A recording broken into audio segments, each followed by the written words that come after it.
এই আনসার সদস্যরা ঢাকা বিশ্ববিদ্যালয় শিক্ষার্থীদেরকে বেদমভাবে পিটাচ্ছে।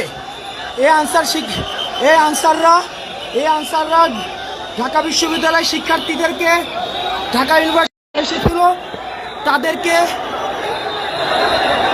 ঢাকা ইউনিভার্সিটির শিক্ষার্থীরা, এখানে ঢাবির অনেক শিক্ষার্থী এসেছিল, তাদেরকে অস্ত্র নিয়ে হামলা করেছে। আমাদেরকে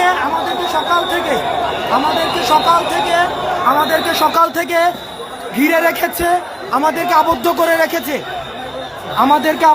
রেখেছে, সকাল থেকে আমাদেরকে ঘিরে রেখেছে। এই যে আনসার সদস্যরা,